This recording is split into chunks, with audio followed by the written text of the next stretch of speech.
Kailan ka nga ba pwede mag-resign para finally maging isang full-time content creator or to pursue a passion project? I hear a lot of people quitting their jobs to pursue this dream, lalo na sa TikTok dahil sa affiliate marketing. Pero at the same time, ang dami ko rin namang napapanood na videos that they regret their decision dahil hindi sila fully prepared at hindi na-meet yung expectations nila.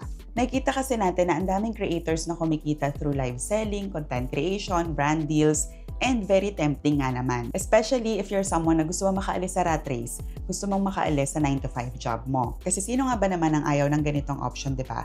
You get to work from home, control your work hours, and still earn a lot of money. Pero before you hand in that resignation letter, let's talk about the real side of going full-time in content creation. Kailan nga ba okay mag-quit? And what are the risks if you do it too early? If you're new here, my name is Jane, and in this channel, I talk about personal finance and simple money habits. First, let's talk about the risks of quitting right away. Number one, it can actually kill your creativity. Quitting too soon can kill your creativity and even your passion. Why? Because kapag wala ka ng steady income, wala na yung monthly salary na inaasahan mo to pay your bills, to feed your family, and even to fund your luho. All of a sudden, there's this pressure na dapat every video that you produce needs to go viral o kaya naman make money. To the point na tatanggapin mo na yung mga projects and side gigs na hindi mo naman talaga gusto just to make ends meet. And that kind of pressure burn you out fast, similar to the way your full-time job burned you out. Pangalawa, your monthly income fluctuates. Most creators don't realize na yung income nila can fluctuate on a monthly basis. Pwedeng this month mataas ang kita mo pero next month totally zero. May mga brands din na matagal mag-release ng payment, inaabot sila minsan ng 2 months. So hindi mo sila pwedeng asahan na bayaran ng monthly bills mo. Kaya kung wala ka pang solid na savings or consistent income sa content creation, you might end up going back to your old job. Not because you failed, but because you weren't financially prepared. Para hindi mangyari yan, I will walk you through the 7 signs na ready ka nang mag full-time content creator and how to transition smartly, not impulsively. Without further ado, let's get started. Your first sign is meron ka ng financial runway. Ito yung savings mo or sinking fund na pwedeng mag-cover ng 3 to 6 months worth ng living expenses mo. Kasi as I mentioned earlier, kahit na mga successful content creators, meron talagang mga slow months. Ito yung mga buwan na tahimik yung inbox mo, wala masyadong nag-i-inquire, tapos wala rin masyadong events. And that's completely normal. Dito sa Pilipinas napansin ko, that's around June to August, and you can actually use those months to build up your brand. Pwede kang mag-create ng panibagong content strategy, itry mong mag-target ng panibagong audience, or mag-create ng series. Ang kagandahan sa may savings, hindi mo kailangan mag-create ng content out of panic. Pwede ka pa rin mag-create out of inspiration or sa creativity mo. And you'll thank yourself later kapag meron kang savings kasi hindi mo na kailangang intindihin yung mga basic needs mo kasi alam mo na covered na siya. So you can totally focus on creating content. And trust me, the peace of mind that comes with financial security, that actually keeps your creativity alive. Your second sign, meron ka ng consistent side income from your content. Pwede nanggagaling siya sa brand deals, AdSense, affiliate links, or digital products. Ang importante, nakikita mo na itong side income na to, kaya niya nang i-cover yung 50 to 70% ng actual salary mo from your full-time job. And consistent siya for the last 3 to 6 months. Kasi kung meron ka ng enough data, andun na yung consistency ng income mo and yung amount niya, kaya namang i-cover yung monthly expenses mo, then you're not guessing anymore. Alam mo na sa sarili mo that you're building something that actually works. And just a side note, yung consistency dito, hindi lang siya tungkol sa pera, pero tungkol din sa effort mo. Kapag nakikita mo na yung sipag mo, yung eagerness mo sa pag-create ng content, hindi na siya nagpa-fluctuate, then ready ka na to transition. However, kung merong mga months na parang tinatamad ka, wala kang post, tapos gino-ghost mo yung audience mo, and then the next month meron ka na namang energy,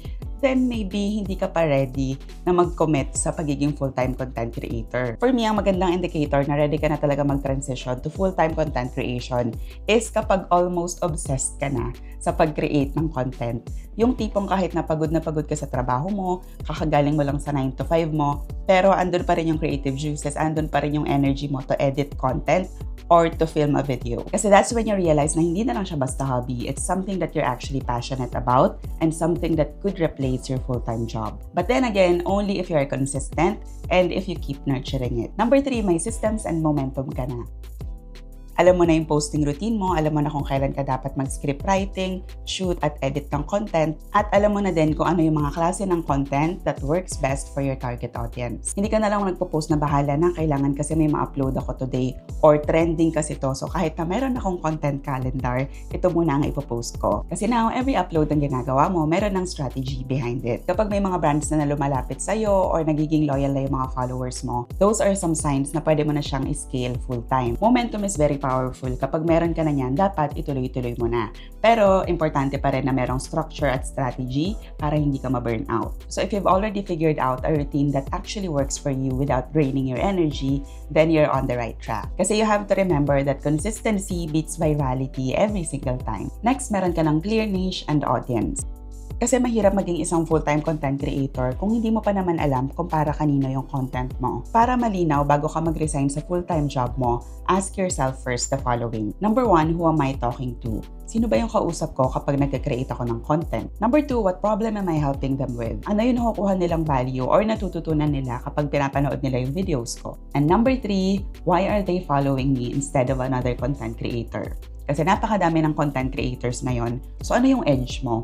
Ano yung pinagkaiba mo sa kanila para piliin ka ng target audience mo? O diba pang Miss Universe yung mga tanong, pero you have to be clear about these things bago ka mag full-time content creator. Kapag alam mo na yung answers sa questions na to, mas madali nang i-monetize ang content mo. Kasi alam mo na din kung ano yung ma-offer mo na value sa target audience mo at ano yung mga brand na pwede mong i-advertise. Kasi kapag nakaka-receive ka na ng mga comment na na-inspire ako sa story mo, ang dami kong natutunan sa video mo na to, it means that your voice is starting to matter dun sa niche na napili mo. And then eventually, you'll start creating content hindi lang para sa views, pero to offer value dun sa community na binibuild mo. Kasi clarity in your message gives you confidence to create content with purpose and hindi lang para sa views or virality. Next, meron ka ng transition plan.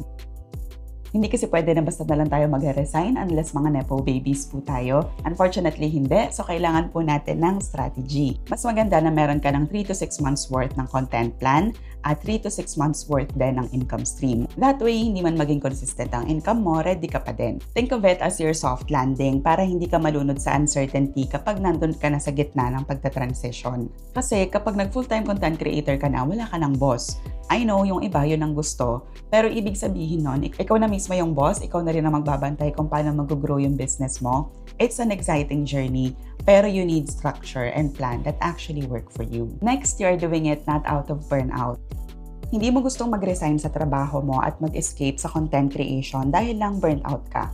Pagod ka na sa full-time job mo, kaya lilipat ka na lang sa iba. Kung ganito yung dahilan mo, it's much better to take a break first. Take a couple of weeks off work. Kasi kung pagod ka ngayon tapos mag-resign ka, hindi naman mawawala ng basta-basta yung pagod mo sa resignation lang. Kasi ang iniiwasan natin dito, if you quit out of exhaustion, madadala mo yung pagod na yon and yung negative energy na yon sa content creation. And that's a fast track to quitting twice. Minsan kasi ang kailangan natin, hindi agad-agad resignation. Minsan pahinga lang talaga. Kaya bago ka magdesisyon, take a step back, breathe, and ask yourself, do I really want to be a full-time content creator or do I just need a break? Once you've rested and the desire to create content is still there, that's when you know that it's genuine. And hindi mo lang siya nakikita as an escape from your 9-to-5 job. Kung napapanood nyo yung mga video na nag-resign sila from their 9-to-5 job, only to transition full-time sa content creation, and now they work 10 to 12 hours a day, that's actually true. Kapag nagsisimula ka, ikaw lahat. Ikaw magsa-strategize, ikaw mag-iisip ng content, ikaw mag-shoot, ikaw mag-edit,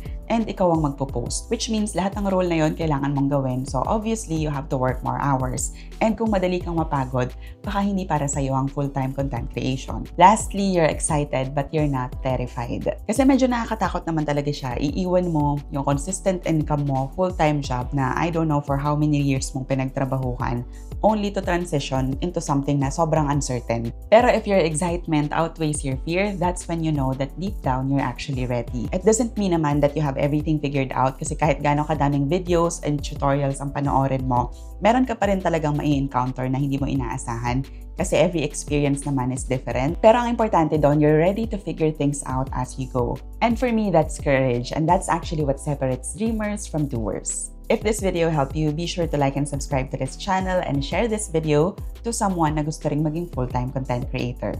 That's it for today. Ciao!